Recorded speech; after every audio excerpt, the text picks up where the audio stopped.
We welcome you to the Quest Diagnostics Training Center in East Rutherford, New Jersey for another edition of Giants Training Camp Report presented by Citizens.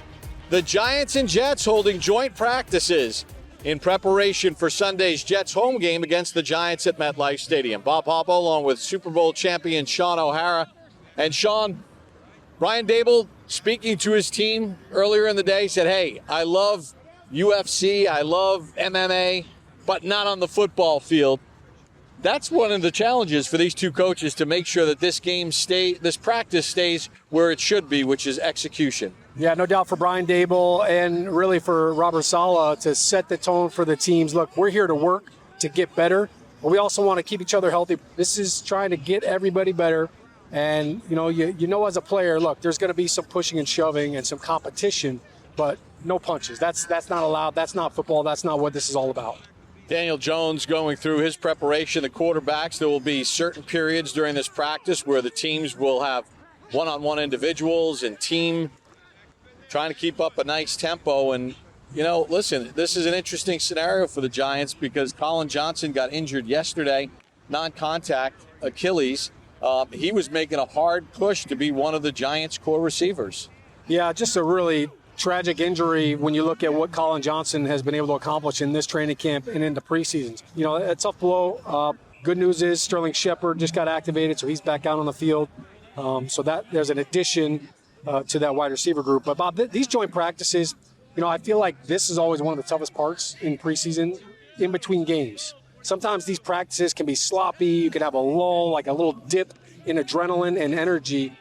And now having a joint practice against another team, you can't afford that. So it does get you a little bit amped up. It's almost like another preseason game situationally, but it's great work to get to go against an opponent that you really haven't scouted a lot. You're not watching film on. It's just, hey, how do we adjust? And really, not so much the team results, but the individual battles, the one-on-one pass rushes, the one-on-ones, wide receiver versus DBs. That's a big part of these joint practices to see how you guys compete against an unfamiliar opponent. Yeah, and that's about where they're going to head right now as the horn sounds.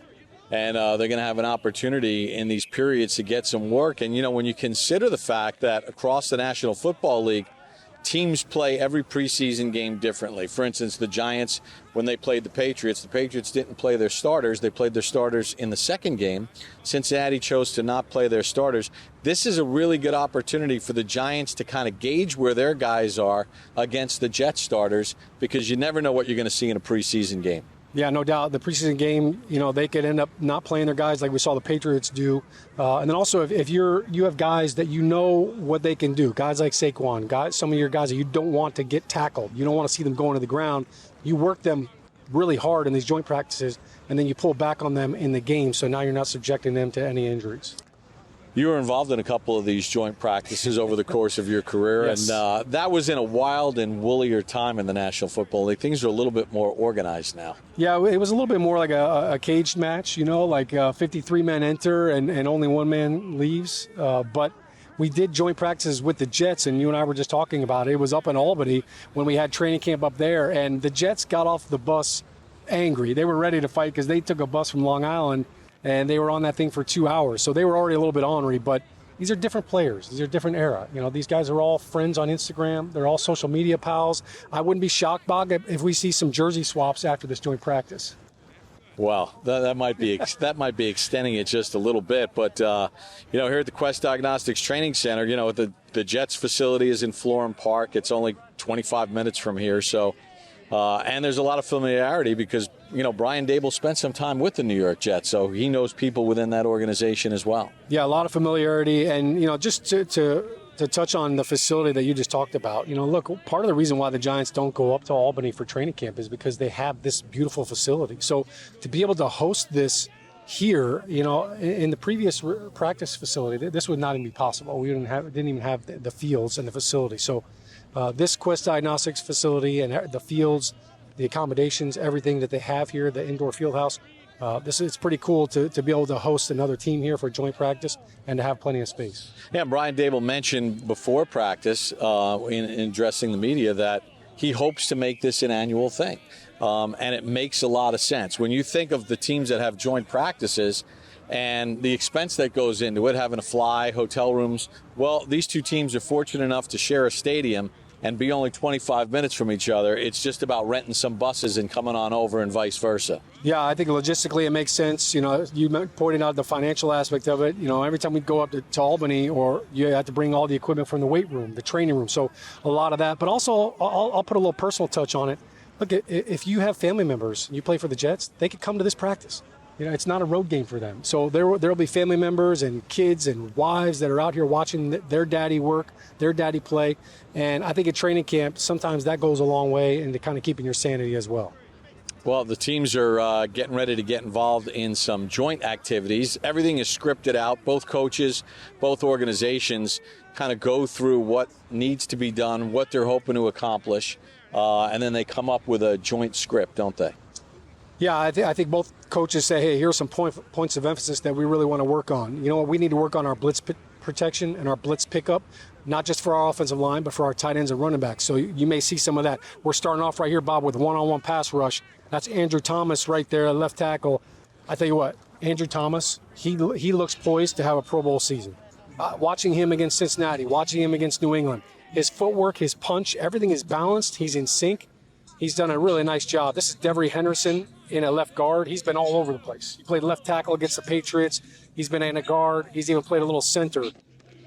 Yeah, we saw Andrew Thomas going against Carl Lawson of the Jets. Larson missed all of last year on injured reserve. Now a little work up the middle.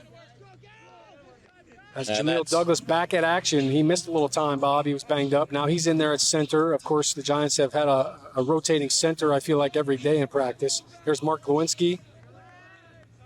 And going against Solomon Thomas, who was the 3rd overall pick of the 49ers in 2017, spent last year with Las Vegas, so one of the new additions to the Jets. Nice punch there by Lewinsky.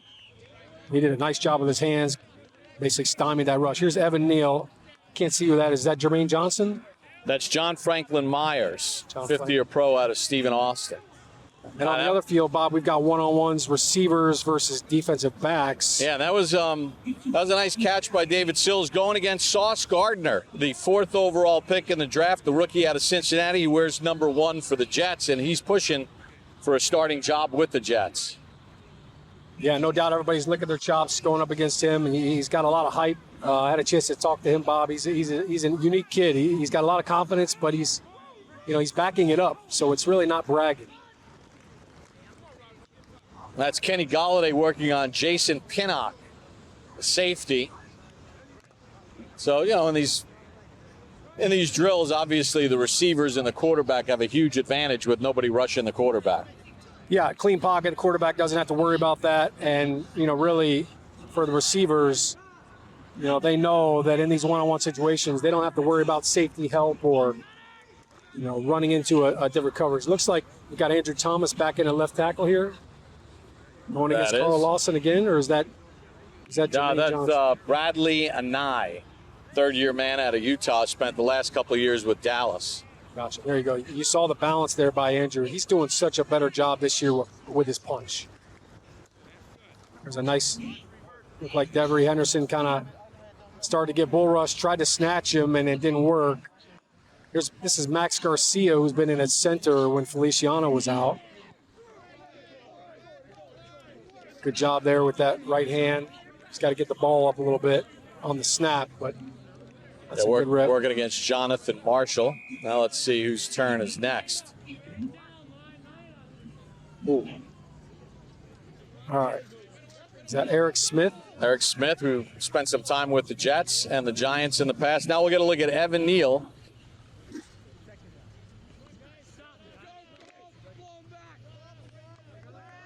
Good job, Evan Neal, sitting that down again. And that was against Jermaine Johnson, the 1st-round draft pick out of Florida State, taken 26th overall. Yeah, a lot of people thought Jermaine Johnson could go top 10. So there you see Jermaine going with the power. Both of Evan Neal's pass rush reps in that drill were power moves. They're not trying to beat him with speed, and he showed his ability to anchor on that power. Usually if you could hold that block and that bull rush for 2 to 3 seconds in one-on-ones, that's a win on Sundays. Davis Webb running some plays for the Giants. There's Kadarius Toney right there. We're seeing a lot of crossing routes, from this Giants offense. And when you have explosive receivers like Kadarius Toney, like a Wan'Dale Robinson, Sterling Shepard back out there, those are guys you want to get in space and get them to catch the ball on the move. So in these type of drills, Bob, accuracy as a quarterback is so important. If you put the ball even a little bit behind these guys and they have to adjust, now all of a sudden they can't run after that catch. So that's really what they're working on with these timing routes or these crossing routes.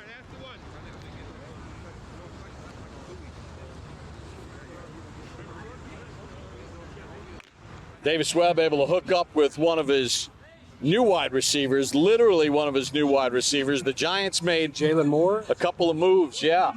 And that was Jalen Moore, signed after being waived by Baltimore. Now we go back to the one-on-ones on the other side of the ball. Yeah, it's Will Holden at right tackle. Bob, I'll just say this on a macro level. We've been watching one-on-ones in practice the last couple of years, and I feel like at times they were non-competitive. It was just, it was a beating of the drum, so to speak, when it came to some of these one-on-one matchups. And I feel like there's a totally different standard here. And I'm seeing guys punch. I'm seeing better technique. You're seeing a lot more short sets and jump sets, which are more aggressive, which I think what has transitioned in the games is deeper pockets for the quarterback. So I think it's good to see that technique carry over into the games, but certainly this offensive line looks more physical in those one-on-one drills. I think everything is kind of off to a nice start. The coaches have both teams kind of gathered up, and the intensity's there. There's kind of what you're looking for, but so far so good. I think anytime you go into now a team period situation, you want to get everybody on the same page. What is our tempo? Or is this thud tempo? Is this live tempo?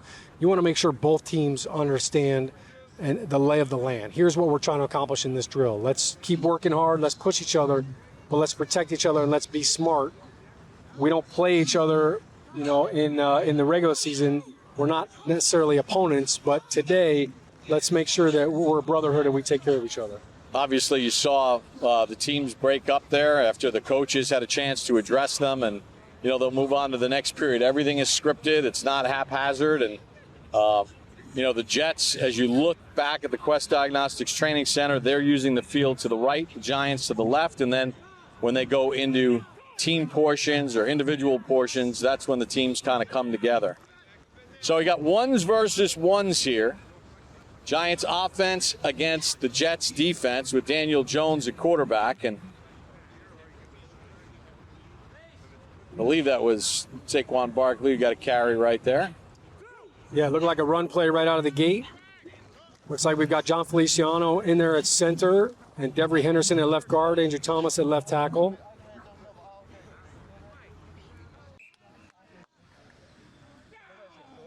Daniel Jones able to complete it to Saquon Barkley out in the flat. Good protection right there. Looked like a little bit of a check down. There's Kenny Golladay, Daniel Bellinger, Sills. See C.J. Mosley, number 57 for the Jets. Incredible player, Pro Bowl alternate last year. Bellinger with the catch. Bob Bellinger has been, I think he's been doing a really nice job in the receiving game. Obviously there was one ball that hit his hands that he would like to have back, but he didn't. It's not something he did a lot of in college. So him coming in, he didn't know, was he going to be able to have some production in that facet, and he's proved very reliable both in blocking and in the catching skills. Well, the Giants are certainly thin at the tight end position, and they'll be evaluating not only the Jets tight ends, but every tight end on every roster, because when Coach Dable was asked about Matt Breida, who returned to practice this week with the carry there, when he was asked about his tight end depth, he says, not much of it. There's just not much of it. Yeah, and a lot of times when that happens, the first thing to go is your two tight end formation. The Giants have started out in a two tight end personnel both preseason games, so you end up going more three wides. Looks like a little up-tempo here, Bob. Little play action here by Daniel Jones, and Sills makes the catch for the Giants. So for David Sills, you mentioned Colin Johnson going down. Now David Sills getting a great opportunity. He had that great catch against the Bengals the other night on that back shoulder fade. And, for a guy like him, you've got to be excited about his ability to step up now in that opportunity. Mike White in at quarterback. He's battling for that number 3 spot with the Jets. These are 2s versus 2s on defense, and the Jets win that rep. I think it was Tevin Coleman, the former Atlanta Falcon and San Francisco 49er, with the carry. Yeah, Tevin Coleman, he's always been a great outside zone runner, and you could see right there they were running behind their right tackle for the Jets. Looked like Chuma Adaga in there at right tackle. Good pursuit to the ball there by the Giants defense. You see Micah McFadden, rookie linebacker out of Indiana, taken in the 5th round, has really shown some signs in the preseason and in training camp. Cam Brown in there, number 47, is one of the Giant linebackers. And this is the 2nd unit of the Jets offense going against the 2nd unit of the Giants defense. There's Quincy Roche, number 95 right there, dropping in coverage. It looked like pressure right there. It looked like blitz on the other side, Bob. I couldn't see who got through, but I tell you, Wink Martindale, you better pay attention to where the safeties are lined up on 3rd down. A lot of times he'll have 2 defensive linemen with their hand in the ground and just a bunch of bodies standing around in all these gaps, and you've got to decipher the code and figure out who's coming and who's not. It looked like the Giants had a free rusher there on that blitz. The Giants have their starting defense now, and you see Blake Martinez, Dexter Lawrence in there. Yeah, there's the big boys. Looks like that's Dwayne Brown right there at left tackle for the Jets, number 71. He's played a lot of football. Blake Martinez, good to see him back in action. Obviously coming off the ACL injury, but he also battled some other elements in camp. O'Shane Jimenez obviously going to get a lot of great reps with the ones here with Kayvon Thibodeau on the shelf. Joe Flacco, Super Bowl 47 MVP. Lets one rip. And against a guy like Joe Flacco, if it was in a game situation, when you've been in the league for 15 years, those veteran quarterbacks are pretty good at kind of reading and understanding. And remember, he practiced against he knows it. Wink Martindale's defense his time in Baltimore. They were together for a long time. He was in the kitchen. He knows the ingredients. Look, they've got 3 guys in the A-gap, 4 guys walking around in those 2 A-gaps, Bob. So you've got to declare, hey, these guys are known rushers. We'll always leave the little guys for the backs. And, of course, offensively, the solution is, hey, if we can't figure out how to block them and who to pick up, just let our guys get out, and we'll find the open guy. And that was Ty Johnson who made himself available, and that was an easy completion for Flacco. So great work there for the Jets with those defensive fronts, and then also for the Giants when you've got a veteran quarterback that finds a way to solve the puzzle. All right, hey, now all of a sudden that put a lot of stress there. You see Adoree Jackson. He had to come up from his corner spot to try to make a tackle in space. And that's the name of the game right there. If you make that guy miss, it's a big play. For Joe Flacco, he's definitely seeing it. There's Azeez Ojulari. This is good work for him against Dwayne Brown. Breece Hall is in at running back for the Jets. Flacco able to hit his tight end, Tyler Conklin. Jets have some depth at the tight end position. So one thing that's pretty interesting about this Jets receiving core, Bob, you look at some of the players, Elijah Moore, we just saw Corey Davis. They have some tall receivers. And you look at, they've got some 6'3" guys. So for your corners and your safeties to get to work against some other big target receivers like that, that's something that you can't always replicate in practice. When you look at the Giants, Kenny Galladay's a tall receiver. Colin Johnson was tall, but as we see Flacco burn the ball, looked like another pressure getting home there. He didn't know where to go with the football, Bob. Yeah, Giants brought some pressure off the edge. Looks like the second defense now rotating in. Micah McFadden, Cam Brown, Quincy Roche, all those guys, they're trying to create picks and stunts right here. Flacco able to hit Jeff Smith, third-year man out of Boston College. Davis Webb actually spent 2018 on the Jets practice squad. So along with being a third-round pick of the Giants in 2017, spent time with the Jets and the Buffalo Bills. Teams have to get down to 53 next week. Evaluations continue. Sean, you entered the NFL as an undrafted free agent Just in closing here, what's the pressure like for these young men? Well, no doubt. I think the pressure is even more on some of these undrafted free agents. They don't have 4 preseason games like I did when I came in. So that 4th preseason game, I knew I was going to play the majority of that game. And now these joint practices, your practice reps become even more vital. I think the pressure is on these guys mentally.